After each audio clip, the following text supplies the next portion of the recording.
Talk से हमारे संवाददाता केशव की खास रिपोर्ट। राज्य के पूर्व शिक्षा मंत्री वासुदेव देवनानी ने कहा कि राजस्थान में सत्ताधारी दल जो डूबता हुआ जहाज है उसे छोड़कर के अब तक 60 लोग भाजपा में आ चुके हैं।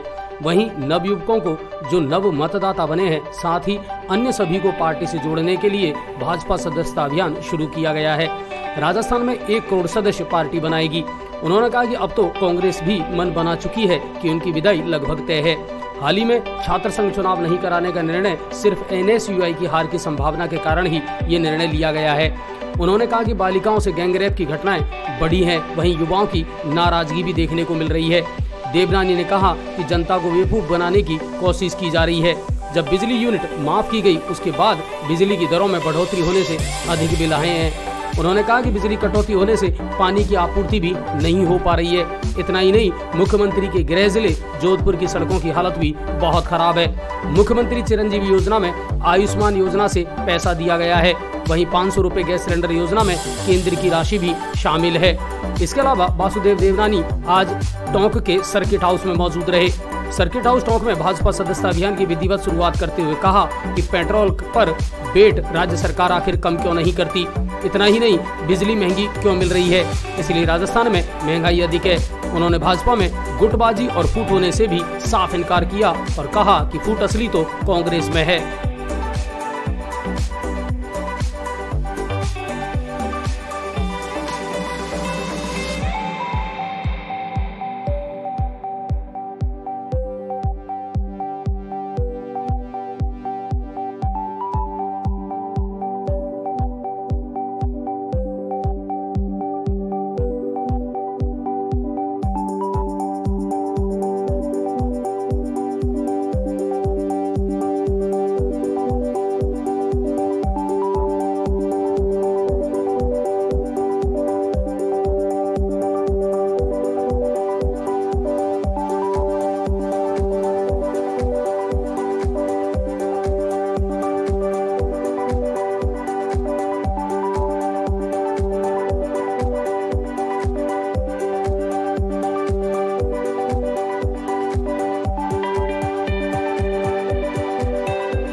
जिलाध्यक्ष जी, जिला प्रमुख जी, अन्य सभी प्रमुख हमारे पदाधिकारी, आज की ये प्रेस वार्ता है, यह भारतीय जनता पार्टी ने अपनी सदस्यता अभियान की आज हम लोग लॉन्चिंग कर रहे हैं। पूरे राजस्थान में हर जिला केंद्र पर इस प्रकार की प्रेस वार्ता आयोजित कर हमने इसकी श्री गणेश कर रहे हैं। क्यों जिस प्रकार से राजस्थान में सत्ताधारी दल जो कि एक तरह डूबता हुआ जहाज है, उसको छोड़ करके कई लोग बीजेपी ज्वाइन करने के लिए होड़ सी लगी हुई है। गत दिनों लगभग 60-65 बड़ी पार्टियों से उनके महामंत्री, मंत्रियों के पुत्र, BSP, माकपा, कांग्रेस सबसे छोड़ करके ज्वाइनिंग के लिए आ रहे हैं। लगभग 60 लोगों से अधिक बीजेपी लोग ज्वाइन कर चुके हैं और अभी मेरे पास लगभग 55-60 की सूची और जिसको आगामी सप्ताह में हम लोग ज्वाइन करवाने जा रहे हैं। और दूसरा, जो नवयुवक 18 वर्ष के हुए हैं, जिनको मताधिकार के लिए वो योग्य हैं, उनको भी नव मतदाता के नाते भारतीय जनता पार्टी ने जोड़ने का एक अभियान प्रारंभ कर रही है। और कुछ लोग जो कभी पार्टी में आना चाहते पिछली बार नहीं बन पाए होंगे, कुल मिलाकर के जो भी भारतीय जनता पार्टी की नीतियों में विश्वास करता है और साथ में मोदी जी के नेतृत्व को स्वीकार करता है, उनकी नीतियों के साथ वह सहमत है, ऐसे सभी लोग हमारी पार्टी में आमंत्रित हैं। उन सबको हम जोड़ रहे हैं और यह अभियान के द्वारा लगभग हम सोच रहे हैं 1 करोड़ से ज़्यादा पूरे प्रदेश भर में हम इस प्रकार के लोगों को सदस्य बनाएंगे। क्योंकि जो वर्तमान राजनीतिक परिस्थिति है वह बिल्कुल इस समय चिंतनीय है। वैसे तो गहलोत सरकार ने मन से मान लिया है कि वे विदा होने जा रहे हैं। आपने पिछले दिनों 2 वक्तव्य कांग्रेस नेताओं के देखे होंगे, जिसमें सूरजवाला ने कहा है कि भाजपा को वोट देने वाले और जो मतदाता हैं वो सब राक्षस हैं। और उसके बाद पवन खेड़ा ने अगले दिन कहा कि वो लोग दानव हैं। यानी ये राक्षस और दानव शायद आज तक के इतिहास में कभी भी किसी पार्टी के मतदाताओं के लिए किसी भी नेता ने नहीं कहा। उसे स्पष्ट है कि फ्रस्ट्रेशन उनको आ चुका है। और दूसरा फ्रस्ट्रेशन अभी जिस प्रकार से उन्होंने छात्र संघ के चुनाव स्थगित किए, मैं समझता हूँ लोकतंत्र में अब उनको लिंग दो कमेटी याद आई। 4 साल तक याद नहीं आई। शांतिपूर्वक चुनाव हो रहे थे, लेकिन उनको लगा कि युवाओं में सरकार के प्रति आक्रोश है कि न तो उनको ये नौकरी दे पाए, पेपर लीक लगातार होते रहे, और जिस कारण से स्कूलों के अंदर और कॉलेजों के अंदर जो ढर्रा पूरा बिखराव सा हो गया है, तो युवा बिल्कुल परेशान है और सड़क पे आ चुका है।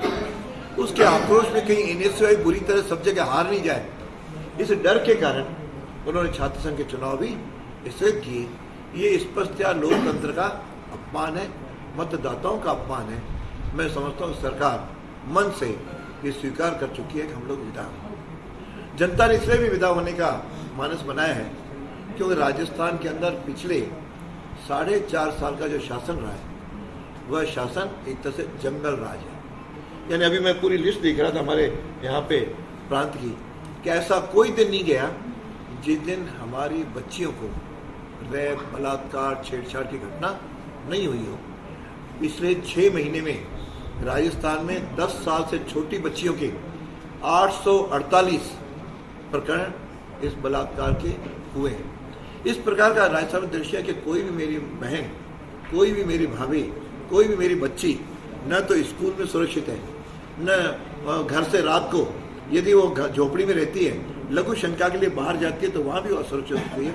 और किस प्रकार से अभी एक कांड आपके सामने है कि किस प्रकार से उसको हत्या करके, काट करके, निर्भया कांड से भी भयंकर वह कांड भीलवाड़ा जिले में कोटड़ी में हुआ है। ऐसे एक एक दृश्य गिना जाऊंगा तो शायद आप सबके सामने मैं समझ प्रतिदिन 17 घटनाएं बलात्कार की हुई। फिर भी मुख्यमंत्री जी केवल रोजाना नई नई घोषणा करके घोषणावीर बनते जा रहे हैं। राज्य उनसे संभल नहीं रहा है। एक और तो महिला अस्मिता खतरे में, और नंबर 1 राजस्थान में सारे देश भर में नंबर 1 है। और दूसरा प्रकरण जनता को बेवकूफ़ बनाने का, जो उन्होंने कहा 100 यूनिट फ्री, 200 यूनिट फ्री, और लोगों को जब बिजली के बिल आए तो पहले की तुलना में दुगुने, तिगुने, चौगुने बिल आ गए, करंट सबको मिल गया। ये केवल झूठे आश्वासन है, जो कि बिजली का बिल कहीं भी कम हुआ नहीं। मैं तो केवल एक बात जो आपके माध्यम से जनता तक पहुंचे, 2018 के अंदर बिजली के बिल की प्रति यूनिट 5 रुपये 90 पैसे दर थी, और आज वह बढ़कर के 11 रुपये 80 पैसे। ये तो सीधा सा इनके शासन की देना है। अब उसमें से आपने डबल करके और उसमें से कह दिया 100 यूनिट कुछ लोगों को फ्री, और तो आपने ये हुआ कि आपने एक बार रेट 10 रुपये कर दी 5 से, और फिर कह दिया 1 रुपया मैं कम कर रहा हूँ। तो लोग इस भ्रमजाल में नहीं आने वाले। सड़कें सड़क खुदी हुई हैं, यहाँ भी टोलमें भी खराब होंगी। मैं तो प्रांत में घूम रहा हूँ, जो सड़कों के हाल इस राज्य में हुए। यानी मैं परसों जोधपुर था, रमजान की बात करें, एक मिनट मैं पूरा कर लूँ फिर आप प्रश्न पूछें। बढ़ती हुई जो गैस की रेट भी आपने देखी है, पेट्रोल डीजल के दाम भी आपने। भैया जब मैं प्रेस में बात कर रहा हूँ, मेरी बात हो जाए फिर आप अपनी बात जरूर जोड़ें, तो पूछें उसमें एक बार मेरी पूरी सीक्वेंस नहीं घटे, इसलिए आपसे निवेदन जी। इसमें 11 रुपये 80 पैसे हो रही है, जिसके कारण जब बिजली कटौती होती है तो पानी भी लोगों को नहीं मिल रहा है। सड़कें जोधपुर के मुख्यमंत्री की मैं बात कर रहा हूँ, विधानसभा की, मैं जोधपुर का प्रभारी हूँ। परसों जोधपुर के तीनों विधानसभाओं की बैठकें लेके आ रहा हूँ। 77.8% लोग उस सड़कों की व्यवस्था से बड़े परेशान हैं, खड्डे हर जगह। तो इस प्रकार राजस्थान की समस्या हो रही है। एक बार उनको अपने एक स्थान से 10 किलोमीटर दूसरे स्थान पर जाना था, आपको कह रहा हूँ वो हेलीकॉप्टर से गए, कार से जाने की स्थिति में भी वो नहीं थी। यानी यह स्थिति आज राजस्थान की बनी है, सड़कों की, बिजली की। और आपके चिरंजीवी की बात करें, बड़े बड़े चिरंजीवी 25 लाख कर दिए, तो उनसे हमने प्रश्न पूछा कि आपने 10 लाख आज तक कितने लोगों को दिया। आपको सुन के आश्चर्य हुआ कि 9 लाख समथिंग भी केवल 2 या 3 लोगों को मिली है। एवरेज जो मरीज पे खर्च हुआ है वो 13,000 रुपये हुआ है, और वह भी 5 लाख का जो आयुष्मान केंद्र सरकार की योजना है उसमें से दिया है। इन्होंने अपनी जेब में से एक पैसा भी नहीं दिया। इस सिलेंडर की 500 रुपए की बात चली, 500 रुपए सिलेंडर टोटल दिया जाना था 78 लाख उज्ज्वल योजना के अंदर जो रजिस्टर है केंद्र से इनके पास आई है, उसमें से केवल 14 लाख को दिया, उसमें से 250 रुपए 500 में से केंद्र सरकार की। यानी यह केवल एक भ्रमजाल फैला करके हम घोषणावीर हैं, लगातार बोर्डों के बना स्थापित करते जा रहे हैं। मेरा विधानसभा के अंदर प्रश्न था कि टोटल पिछले 3 सालों में आपने कितने बोर्ड बनाए।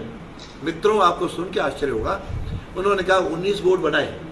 ये अभी तो पिछले दिनों 20-25 और जो भी घोषणाएं हुई, 19 बोर्ड है। पूछा कि इनका कार्यालय कहाँ है, इनके लिए आपने 3 वर्षों में बजट कितना दिया, इनका ऑफिस कहाँ है? तो जवाब आया कि कोई भी बजट किसी बोर्ड को दिया नहीं। ये केवल लोगों को खुश करने के लिए उस जाति को दे दिया, उस वर्ग को दे दिया, इसको दे, समुदाय को दे दिया, लेकिन धरातल पर शून्य है। तो इस सरकार के प्रति युवकों का आक्रोश है, महिलाओं का आक्रोश है, आम जन का आक्रोश है, और सरकार नाम की कोई चीज है नहीं। और यह सरकार केवल तुष्टीकरण की नीति पर चल रही है, जिसकी घटनाएं कन्हैयालाल उदयपुर से लेकर के पूरे प्रांत भर में, आज PFI को तो ये रैली निकालने दे रहे हैं, और जहां पर के रामनवमी का जुलूस है, के हनुमान जयंती का जुलूस है, उस पर आप बैन लगा देते हैं। अभी कई मंत्रों को तोड़ रहे हैं। यहाँ तक 2 दर्जन से अधिक साधुओं की हत्या पिछले 4 साल के अंदर हुई है। यानी यह जो एक प्रदेश का दृश्य खड़ा हुआ है, उसके आधार पर लोग बड़े परेशान हैं, सरकार बड़ी मस्त हो रही है। केवल एक ही है कि मेरी सरकार किसी तरह बनी रहे। उस बनी रहने के चक्कर में जनता ने बहुत कुछ भुगता है। अतः इस प्रकार से लोग भाजपा की ओर बड़ी आशा की किरण से देख रहे हैं, और हमारा भी मत है यह सरकार जाएगी, 2/3 से अधिक बहुमत से भाजपा जीतेगी, और 24 के अंदर मोदी जी की सरकार बनेगी, क्योंकि राजस्थान में डबल इंजन की सरकार की आवश्यकता है। ये जो केंद्र से पैसा आता है, केंद्र से योजनाएं आती हैं, ये उसका खर्च नहीं करते। केवल एक उदाहरण देकर के अपनी बात को आगे करूंगा कि जल जीवन मिशन, उसका 30,000 करोड़ रुपए केंद्र सरकार ने इनको दिए, जिसमें से पिछले 4 साल 4.5 साल आज तक केवल 8,000 करोड़ रुपए खर्च हुए। यानी लोगों के घर पे पानी नहीं पहुंचे, 22,000 करोड़ इनके खातों में पड़े हुए। यानी ये तो एक मेडिकल कॉलेज सब गिनाऊंगा तो शायद इनका कहीं कोई रोल नहीं है। घोषणा करते हम जितने मेडिकल कॉलेज खोले वो तो केंद्र सरकार से आए। यानी आपने क्या किया, और करना चूंकि एजेंसी यही थे, एजेंसी इनके माध्यम से, उसमें भी इन्होंने सिवाय भ्रष्टाचार के अलावा कुछ नहीं किया। आपको क्यों ध्यान होगा कि जो इनका सेक्रेटरी सचिवालय है, उसमें योजना भवन के पास में अलमारी के अंदर 2 करोड़ 70 लाख रुपए नकद और 1 किलो सोना पकड़ा गया। आज तक किसका है कोई पता नहीं लगा पाया।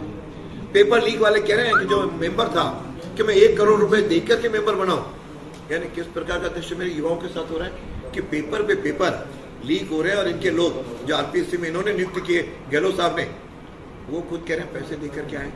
और अभी जो पकड़े गए श्रीमान गोपाल केसावत, उन्होंने खुद ने कहा कि मैंने 25 लाख इसलिए ले रहा था कि मुझे 2 जो सदस्यों को रुपए देने थे। यानी इससे ज्यादा क्या बचता है। तो जो बॉडी RPSC या माध्यमिक शिक्षा बोर्ड, जो एक बड़े लोगों के लिए विश्वास के केंद्र थे, उन्होंने विश्वास जनता का समाप्त हो गया। ना युवकों को लगता है मुझे सही ढंग से नौकरी मिलेगी, न किसी जनता को मिलता है मेरी किसी समस्या का समाधान होगा। वह त्रस्त है। उस आधार पर आज अधिक से अधिक लोग भारतीय जनता पार्टी ज्वाइन करना चाहते हैं। अभी तो 8 टोकन कुछ लोगों को हम ज्वाइन करवाएंगे, लेकिन यह अभियान हर जिले में, हर विधानसभा के अंदर, हर मंडल में, हर गांव में, हर ढाणी में इस प्रकार का हम सदस्य लोगों को बनाएंगे। और बड़े लोग हों, चाहे साधारण कार्यकर्ता हो, चाहे गांव का व्यक्ति हो, हम भाजपा के साथ जोड़ते जाएंगे, ताकि भाजपा जो आज विश्व की सबसे बड़ी पार्टी है, यह भारत में एक सुशासन दे करके मोदी जी के जो नेतृत्व में 2047 के अंदर जो विकसित भारत का जो स्वप्न है, जो भारत विश्व गुरु बने, उसको साकार करने में हम सब जनता के लोग, कार्यकर्ता, आम जन को लेकर के सहभागी बनेंगे। इतना निवेदन। उसके लिए राजस्थान में सर्वाधिक वेट है पेट्रोल डीजल पे, वह राजस्थान का है। 36% है, जो कि आज यदि आप थोड़ा सा हरियाणा के पार्ट में चले किनारे, यूपी से 10 रुपए 12 रुपए प्रति लीटर आज वहाँ पे पेट्रोल सस्ता है। तो राजस्थान उसे पहल करके वेट मुख्यमंत्री क्यों नहीं करते। बिजली की जितने तीनों डिस्को में वो 80,000 करोड़ 85,000 करोड़ से लोग खतरे में आ गए, व्यवस्थाएं क्यों नहीं सुधारते। और बिजली किसी भी प्रांत के आसपास के सब जगह सस्ती है, यहाँ महंगी क्यों है? इसके कारण से फिर बाकी महंगाई, यदि बिजली और पेट्रोल डीजल महंगा होगा तो उससे महंगाई बढ़ेगी।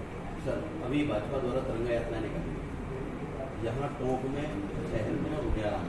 दोस्तों, जिस घड़ी का आपको इंतजार था वो घड़ी आ गई है। जी हां, अग्रवाल कोचिंग सेंटर के द्वारा अग्रवाल एसएससी कैंपस का शुभारंभ 17 मई से किया जा चुका है, जहां आपके लिए होगा उच्च स्तरीय पाठ्य सामग्री के साथ बेस्ट फैकल्टी का समागम व अध्यापन। यदि आप अपने एसएससी के सपनों को साकार करना चाहते हैं तो फिर हो जाइए तैयार, क्योंकि जब अग्रवाल कोचिंग सेंटर का है साथ तो फिक्र की क्या है बा। एसएससी व रेलवे के बैच में छात्राओं को मिलेगा 50% डिस्काउंट। ऑफर सीमित समय के लिए। एसएससी के न्यू बैच हो चुके हैं प्रारंभ, तो फिर आज ही संपर्क करें। पता Agarwal SSC campus, Kushalgarh lake के सामने, राघव बिग बाजार के ऊपर, नहर road, Gangapur city. Contact number 977-700-3170 और 810-417-2612।